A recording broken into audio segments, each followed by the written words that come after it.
Hello everyone, welcome back. आज का lesson होने वाला है यूग्लेना पर, तो चलिए शुरू करते हैं। तो सबसे पहले हम इसकी सिस्टमैटिक पोजीशन देख लेते हैं। Euglena belongs to phylum protozoa, sub phylum sarcomastigophora, super class mastigophora and class phytomastigophorea. सबसे पहली बात तो प्रोटोजोन्स आपको पता है यूनिसेलुलर यूकैरियोटिक ऑर्गेनिजम्स होते हैं, और जब आप प्रोटोजोन्स में सब फाइलम सार्कोमैस्टिगोफोरा की बात करते हैं तो सार्कोमैस्टिगोफोरा सब फाइलम को बिलोंग करने वाले ऑर्गेनिजम्स के पास एक फ्लैजिलम प्रेजेंट होता है, जिस फ्लैजिलम की वजह से वो एक जगह से दूसरी जगह लोकोमोशन शो कर पाते हैं।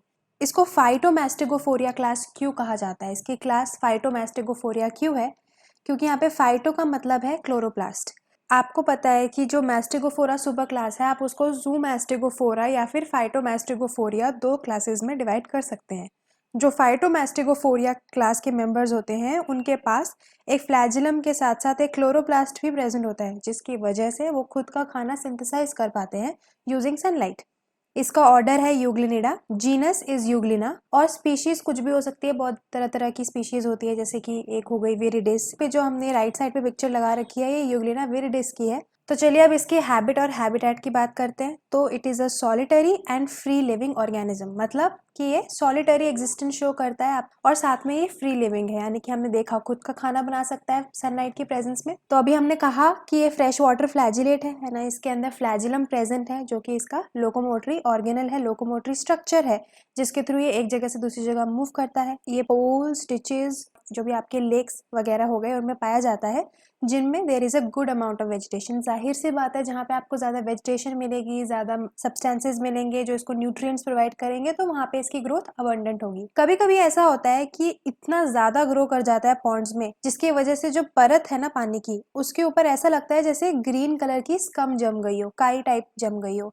अब हम इसके शेप और साइज की बात कर लेते हैं। तो आप इस फिगर से पता लगा सकते हैं कि ये इलोंगेटेड ऑर्गेनिज्म है और इसकी शेप स्पिंडल शेप है। अब इसका जो एंटीरियर एंड है, ये वाला एंड एंटीरियर है, दिस इज ब्लंट या फिर आप कह लीजिए थोड़ा राउंडेड सा, और इसका जो पोस्टीरियर एंड है, ये पिछला भाग, ये इसका पॉइंटेड रहता है, जिसको याद करने का तरीका है पी से आप याद रख सकते हैं, पॉइंटेड पोस्टीरियर एंड। और बाय द वे ये जो स्ट्रक्चर है ये यूग्लिना विरिडिस का ही है। अब हम यूग्लिना के एक इंपॉर्टेंट फीचर की बात करने जा रहे हैं, जिसका नाम है पेलिकल। सबसे पहली बात तो ये पेलिकल है क्या? ये पेलिकल कुछ नहीं है, एक मेम्ब्रेन टाइप, एक रिजिड मेम्ब्रेन है, ठीक है, जो कि आपके प्लाज्मा मेम्ब्रेन के अंडरनीथ प्रेजेंट है। पहली चीज, ये प्लाज्मा मेम्ब्रेन के अंडरनीथ है, ये प्लाज्मा मेम्ब्रेन के बाहर नहीं है। तो आप इसको सेल वॉल से कंपेयर नहीं कर सकते। आपको पता है सेल वॉल जो होती है वो प्लाज्मा मेम्ब्रेन के बाहर प्रेजेंट होती है, और पेलिकल है यूग्लिना में, वो प्लाज्मा मेम्ब्रेन के नीचे अंडरनीथ प्रेजेंट है। दूसरी बात, pellicle is made up of proteins, यानी कि इसका जो नेचर है, कॉम्पोजिशन है, वो प्रोटीनिशियस है, वो प्रोटीन से बना हुआ है। सेल वॉल की अगर आप बात करते हो, जैसे प्लांट्स का सेल वॉल हो गया, वो किससे बना होता है? सेल्यूलोज से बना होता है। वहीं आप फंगाई की सेल वॉल की बात कर लो, वो किससे बना होता है? काइटिन से बना होता है। तो इन ऑल आपको एक चीज ध्यान में रखनी है कि जो सेल वॉल है उसका कॉम्पोजिशन कैसा है? कार्बोहाइड्रेट इन नेचर है, पॉलीसैकेराइड इन नेचर है ना। बट यहाँ पे पेलिकल का जो कॉम्पोजिशन है वो कैसा है? प्रोटीनिशियस, प्रोटीन से बना है। पेलिकल प्लाज्मा मेम्ब्रेन के नीचे पाया जाता है, और पेलिकल एक्चुअली बहुत फ्लेक्सिबल होता है, और इस फ्लेक्सिबल होने के कारण ही जो यूग्लिना है वो इतना लचीला, और बॉडी मूवमेंट जो यूग्लिना में इतनी अलाउड होती है वो इस पेलिकल की देन है। Pellicle is made up of helical strips, ठीक है, हेलिकल स्ट्रिप्स। जैसे कि अगर आप इस वाले डायग्राम में देखो, तो मैं यहाँ पे अपना ये हाईलाइटर चला रही हूँ एक स्ट्रिप के ऊपर, तो ये मेरी एक स्ट्रिप हो गई। तो ऐसे ही बहुत सारे स्ट्रिप्स आपको दिख रहा है रिपीटेड हो रही है, तो इन सब स्ट्रिप्स से ये बना हुआ है, और ये सारी स्ट्रिप्स या सेल बॉडी के आप कह लीजिए दोनों के एंड्स पर ये फ्यूज हो जाती हैं। अब हर एक स्ट्रिप के पास एक एज पर तो आपको एक ग्रूव मिलेगा, और दूसरे एज पे मिलेगा एक रिज, और जो ये ग्रूव और रिजेस होते हैं वो एक दूसरे के अंदर फिट हो जाते हैं। कैसे? अब जैसे मान लो सोप का डब्बा देखा है आपने, सोप बॉक्स, उसमें क्या होता है कि ये मेरा डब्बा है और ये मेरा उसका ढक्कन। तो कुछ इसी तरीके से जो ग्रूव और एजेस, ग्रूव और रिजेस होते हैं वो एक दूसरे में फिट हो जाते हैं। तो strips when they are placed together, they are placed such that ridge of one strip will fit into the groove of adjacent strip. पूरा ये पेलिकल की स्ट्रिप्स एक दूसरे में फिट होकर एक पूरा ये स्ट्रक्चर सा बना देती है पेलिकल, जो कि आपकी पूरी सेल बॉडी को कवर करता है। और ये जो स्ट्रिप्स हैं, आप इनको इलेक्ट्रॉन माइक्रोस्कोप के नीचे देखोगे तो they are appear as striations, जिनको नाम दे दिया जाता है मायोनीम्स। और यहाँ पे सेल वॉल एब्सेंट होती है, यूग्लिना में आपको सेल वॉल नहीं मिलेगी। याद रखिएगा, यूग्लिना में पेलिकल प्रेजेंट होता है, यूग्लिना में सेल वॉल एब्सेंट रहती है। अब हम बात करेंगे इसके साइटोप्लाज्म के बारे में। तो साइटोप्लाज्म जो है यूग्लिना का वो दो भागों में डिवाइडेड है। बाहर वाला जो हिस्सा है पेरिफेरल हिस्सा उसको कहते हैं एक्टोप्लाज्म, और जो अंदर वाला हिस्सा है सेंट्रल हिस्सा उसे कहते हैं एंडोप्लाज्म, जो कि नाम से पता लग रहा है एक्टो का मतलब होता है बाहर का और एंडो का मतलब होता है अंदर का। Ectoplasm is the clear peripheral zone, और इसके अंदर दो खास चीजें होती हैं। पहली चीज माइक्रोट्यूब्यूल्स, आपको पता है माइक्रोट्यूब्यूल साइटोस्केलेटन के पार्ट होते हैं, और दूसरी चीज होती है म्यूसिफेरस बॉडीज जो कि सिक्रीट करती हैं म्यूसिन। तो ये जो आपको एक्टोप्लाज्म है ये आपको पेलिकल के नीचे मिलेगा, मतलब सबसे बाहर तो आपकी प्लाज्मा मेम्ब्रेन है, उसके अंदर आपका पेलिकल है, और पेलिकल के अंदर की तरफ जो बाहरी लेयर है साइटोप्लाज्म की उसी को आप एक्टोप्लाज्म कहते हो, और उस एक्टोप्लाज्म में आपको माइक्रोट्यूब्यूल्स और म्यूसिफेरस बॉडीज मिलेंगी। जबकि आप बात करते हैं एंडोप्लाज्म की, endoplasm is the fluid granular central zone, obviously central zone है अंदर बीच की तरफ प्रेजेंट, और ये ग्रैन्युलर क्यों है, क्योंकि इसमें सारे जितने भी ऑर्गेनल्स हैं यूग्लिना के अंदर वो सारे आपके सस्पेंडेड रहते हैं। चलिए आगे बढ़ते हैं, पढ़ेंगे हम रेजर्वोयर के बारे में। तो सबसे पहली बात तो देख लेते हैं कि ये है क्या। It is a flask shaped cavity which is located at the anterior and. तो ये एंटीरियर एंड पे आप देख रहे हैं ये जो फ्लास्क शेप कैविटी बनी हुई है इसी को हम कहते हैं रेजर्वोयर। तो रेजर्वोयर के तीन आप एक तरीके से भाग कह लीजिए या तीन ऐसे स्ट्रक्चर्स कह लीजिए जो ये मिलके बनाते हैं। सबसे पहली बात तो ये जो बेसल एरिया आपको दिख रहा है ये आपका पूरा रेजर्वोयर कहलाएगा, ठीक है, इसको आपको कहेंगे रेजर्वोयर। अभी आपको जो टनल लाइक स्ट्रक्चर दिख रहा है इसको क्या कहते हैं, साइटोफेरिंक्स या फिर सेल गलेट, और ये जो ओपनिंग है जिसके थ्रू ये बाहरी दुनिया के साथ कम्युनिकेट कर रहा है उसी को कहते हैं साइटोस्टोम या सेल माउथ। अब साइटोफेरिंक्स और साइटोस्टोम का नाम सुनकर ऐसा लग रहा है कि इनका कुछ रिलेशन है खाने से, है ना, क्योंकि सेल गलेट और फिर हम माउथ की बात कर रहे हैं तो ऐसा लग सकता है कि भाई यहाँ से चीजें अंदर आएंगी, खाना पीना जो भी है यूग्लिना अपना अंदर लेगा, बट ऐसा नहीं होता है। एक्चुअली इनका फंक्शन उल्टा है, इनका फंक्शन आता है आपका escape of fluid from the reservoir में। तो यहाँ पे इसको समझने से पहले आपको ये जानना पड़ेगा कि यूग्लिना में, अभी हम आगे पढ़ेंगे भी, एक कॉन्ट्रैक्टाइल अपैरेटस होता है। कॉन्ट्रैक्टाइल अपैरेटस का क्या काम होता है कि जितना भी यूग्लिना के अंदर एक्सेस फ्लूइड हो गया या फिर मेटाबॉलिक वेस्ट प्रोडक्ट हो गया जो जगह जगह मतलब साइटोप्लाज्म में बन रहा है उसको इकट्ठा करना, और फिर इकट्ठा करके क्या करना, उसको डंप कर देना रेजर्वोयर में। ये स्ट्रक्चर आपको दिख रहा है, ये वाला स्ट्रक्चर, ये आपका कॉन्ट्रैक्टाइल वैक्यूल या कॉन्ट्रैक्टाइल अपैरेटस कह लो। ये अपना सारा का सारा एक तरीके से आप मान के चलो कि जैसे कूड़े वाली गाड़ी होती है ना, तरह तरह की जगहों से वो कूड़ा इकट्ठा करती है और फिर उसके बाद वो डंपस्टर में डंप कर देते हैं।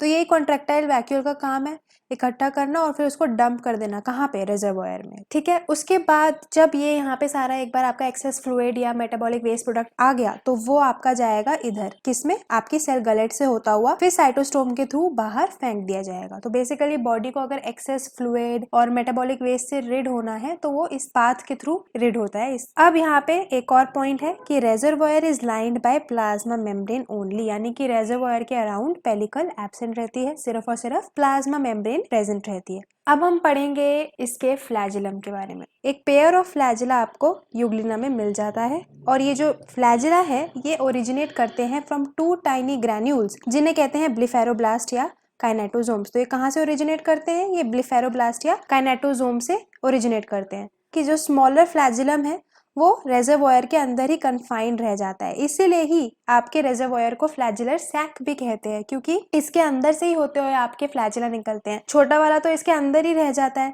अंदर ही सीमित रह जाता है, और दूसरा जो बड़ा वाला है larger one, it emerges out through the cytostome, cytostome से होता हुआ बाहर वो इमर्ज आउट करता है। अब जो फ्लैजिलम होता है उसके अराउंड एक आउटर कॉन्ट्रैक्टाइल प्रोटोप्लाज्मिक शीट होती है और अंदर एक इलास्टिक एक्सियल फिलामेंट होता है जिसे कहते हैं हम एक्सोनीम। तो अगर आप इसका टीएस लेंगे, एक ट्रांसफर सेक्शन लेंगे, तो आप यहाँ पे देख सकते हैं कि यहाँ पे 9 पेरिफेरल फाइबर्स जो कि पेयर्स में प्रेजेंट है। तो हर पेयर में 2 सब फाइबर्स मिल जाएंगे आपको, और सेंटर में आपके 2 सेंट्रल फाइबर्स होंगे जो कि सिंगलेट्स हैं, वो सिंगल सिंगल प्रेजेंट है, वो पेयर में प्रेजेंट नहीं है। ये जो सेंट्रल फाइबर्स हैं इनके अराउंड आपको एक इनर शीथ मिलेगी जो कवर कर रही है, और जो ये बाहर के पूरा जो 9 पेरिफेरल फाइबर्स जो कि आपके पेयर्स में प्रेजेंट है उनके अराउंड आपको एक आउटर शीथ मिलेगी। ये आउटर शीथ आपकी प्लाज्मा मेम्ब्रेन के साथ कॉन्टिन्यूअस रहती है। इसके अलावा जो ये आपके सब फाइबर्स थे उनमें से 2, आपको पता है कि एक पेयर में 2 सब फाइबर है, उनमें से किसी एक सब फाइबर को, मतलब हर पेयर के एक सब फाइबर पे आपको कुछ लेटरल आर्म्स मिलेंगी, दिख रहे हैं आपको, जैसे इस वाले पेयर में ये आर्म है, इस वाले पेयर में ये आर्म है, इसमें ये है।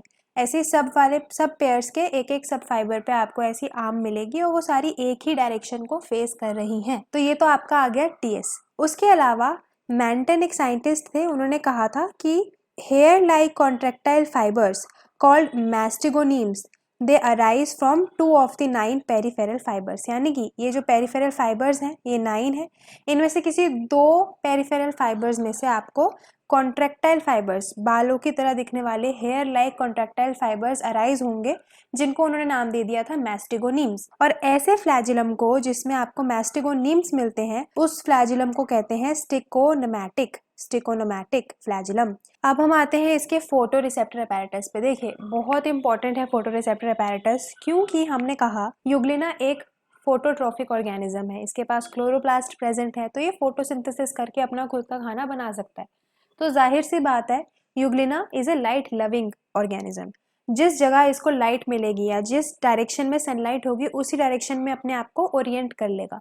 तो इसमें कहीं ना कहीं कुछ ऐसा अपैरेटस तो प्रेजेंट होगा ही जो इसको लाइट को सेंस करवाए और उसको लाइट की टुवर्ड्स ओरिएंट होने में मदद करे। तो वही अपैरेटस यूग्लिना में कहलाया जाता है फोटो रिसेप्टर अपैरेटस। अब फोटो रिसेप्टर अपैरेटस में 2 भाग होते हैं, 2 कंपोनेंट्स होते हैं। पहला है स्टिग्मा और दूसरा है पैराफ्लैजिलर बॉडी। ये दोनों मिलके आपका फोटो रिसेप्टर अपैरेटस बनाते हैं यूग्लिना में। और ये photo receptor apparatus it is sensitive to light, ये लाइट को सेंस कर सकता है और बेसिकली हेल्प करता है to orient euglena towards sunlight. तो पहला स्टिग्मा या इसको कहते हैं रेड आई स्पॉट। तो यहाँ पे आपको दिख रहा है ये रेड कलर का, यही स्टिग्मा या फिर आपका आई स्पॉट है। अब ये जो रेड कलर है इसमें क्यों आता है? ये रेड कलर का होता है because of a carotenoid pigment. तो कैरोटिनॉइड पिगमेंट रेड कलर का होता है जो इस स्टिग्मा या आई स्पॉट को रेड कलर प्रोवाइड करता है। तो stigma is a cup shape structure. ये आपको दिख रहा है रेजर्वोयर के ही एडजेसेंट लोकेटेड है ना। तो यहाँ पे जो आपका फोटो रिसेप्टर अपैरेटस है वो रेजर्वोयर के ही इर्द गिर्द लोकेटेड रहता है। और इस स्टिग्मा में आपको मिलेगी एक plate of lipid droplets each charged with a carotenoid pigment, यानी कि एक बहुत सारी लिपिड ड्रॉपलेट्स और हर लिपिड ड्रॉपलेट के अंदर आपको एक कैरोटिनॉइड पिगमेंट मिलेगा। उसके अलावा होता है पैराफ्लैजिलर बॉडी। तो पैराफ्लैजिलर बॉडी जो है इसके नाम से पता लग रहा है कि ये फ्लैजिलम से इसकी रिलेटेड कोई लोकेशन है। यहाँ पे अगर आपको ये दिख रहे हो, ये जो आपके गोले गोले हैं दीज बेसल ग्रैन्यूल्स, यही आपके ब्लिफेरोब्लास्ट है। इन दोनों ब्लिफेरोब्लास्ट से आपके फ्लैजिलम ओरिजिनेट हो रहे हैं।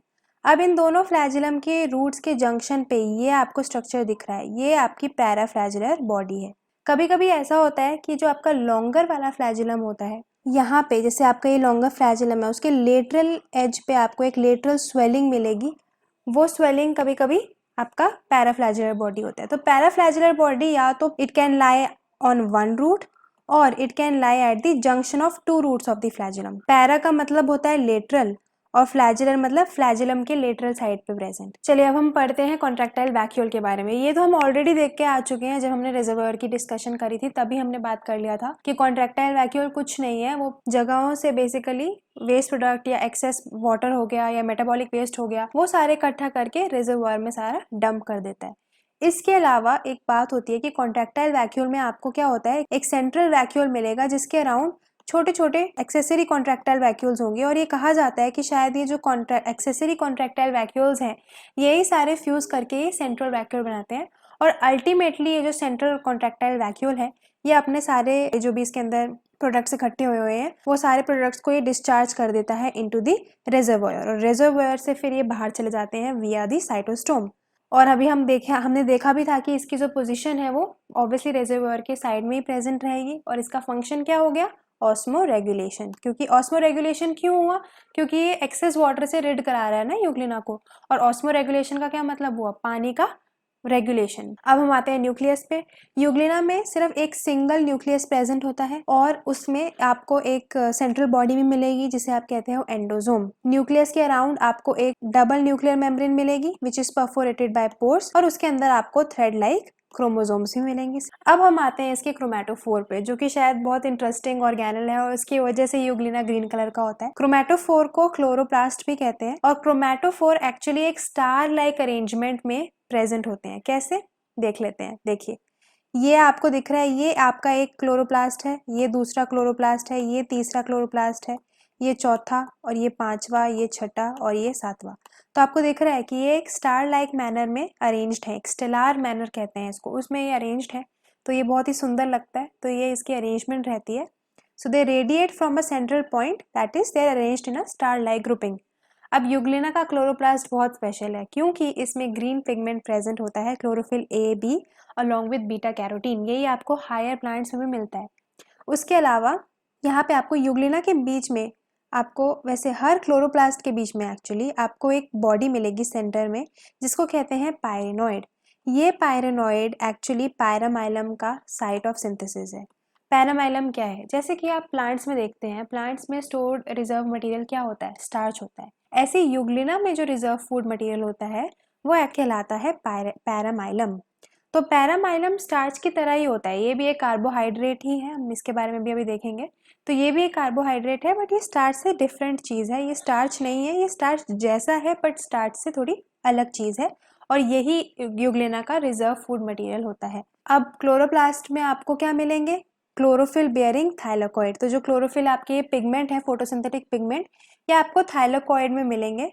और थाइलाकॉइड क्लोरोप्लास्ट के स्ट्रोमा या मैट्रिक्स में सस्पेंडेड रहते हैं। आप क्लोरोप्लास्ट का तो पहले भी आपने कई बार स्ट्रक्चर पढ़ा होगा।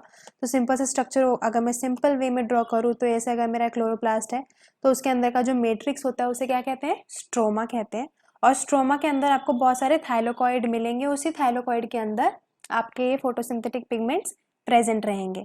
इसके अलावा क्लोरोप्लास्ट के पास खुद के राइबोसोम्स होते हैं और फैट ग्लोब्यूल्स भी होते हैं। और यहाँ पे एक स्पेशल फीचर है यूग्लिना के क्लोरोप्लास्ट का, और वो है it is bound by a triple membrane envelope. ये एक स्पेशल फीचर है। आपको पता है जो हमारे अंदर, अगर आप हमारे अंदर तो नहीं, जैसे प्लांट्स के अंदर जो क्लोरोप्लास्ट प्रेजेंट होता है उसके अराउंड आपको एक डबल मेम्ब्रेन मिलती है ना, यहाँ पे इसके क्लोरोप्लास्ट के अराउंड आपको एक ट्रिपल मेम्ब्रेन एनवेलप मिलेगा। और ये जो आपको दिख रहे हैं ना, ये स्पाइरल स्पाइरल चीज़ें, ये आपके पैरामाइलम बॉडीज या ग्रैन्यूल्स हैं, कुछ नहीं है। जो भी पैरामाइलम बन रहा है ना, ये इन ग्रैन्यूल्स के अंदर स्टोर हो जाएगा। तो उससे हम पैरामाइलम बॉडीज पे ही आ गए, अभी हमने इनकी बात की थी। They contain the stored food material, ये तो अभी हमने पढ़ा कि इनके स्टोर्ड फूड मटेरियल ये कंटेन करते हैं in the form of paramylon which is a product of photosynthesis. Photosynthesis का प्रोडक्ट है पैरामाइलम। ये स्टार्च लाइक है बट ये स्टार्च नहीं है, स्टार्च के सिमिलर एक पॉलीसैकेराइड ही है ये, बट इसमें जो लिंकेज होती है वो होती है बीटा 1,2,3 या ग्लूकान। अब आपको पता है कि स्टार्च में जो लिंकेज होती है वो क्या होती है? अल्फा 1,4, और अगर आप ब्रांच पॉइंट की बात करो तो अल्फा 1,6, है ना, ये आपकी स्टार्च में लिंकेज होती है। जबकि यहाँ पे ये लिंकेज नहीं है, आपको दिख रहा है यहाँ पे बीटा 1,3 यहाँ पे लिंकेज है, तो ये डिफरेंट है। और ये आयोडीन के साथ कोई कलर नहीं देता। आपको पता है स्टार्च आयोडीन के साथ ब्लू कलर देता है ना, पर पैरामाइलम आयोडीन के साथ कोई कलर नहीं देता। इसके अलावा ऑब्वियस सी बात है, साइटोप्लाज्म में और भी तरह तरह के आपके ऑर्गेनल्स मिल जाएंगे। आपको बहुत सारे गोल्जी अपैरेटस मिलेंगे, एंडोप्लाज्मिक रेटिकुलम मिलेगा, माइटोकॉन्ड्रिया मिलेंगे, राइबोसोम्स मिलेंगे, आपको फ्री राइबोसोम्स भी मिलेंगे जो कि साइटोप्लाज्म से सस्पेंडेड है, या फिर आपको ईआर से एसोसिएटेड राइबोसोम भी मिलेंगे। साथ के साथ क्लोरोप्लास्ट के अंदर प्रेजेंट भी आपको राइबोसोम्स मिलेंगे। तो ये आपके कुछ अदर साइटोप्लाज्मिक कंटेंट्स हो गए। तो आज की वीडियो में था इतना ही, हम मिलेंगे अगली वीडियो में। Thank you for watching.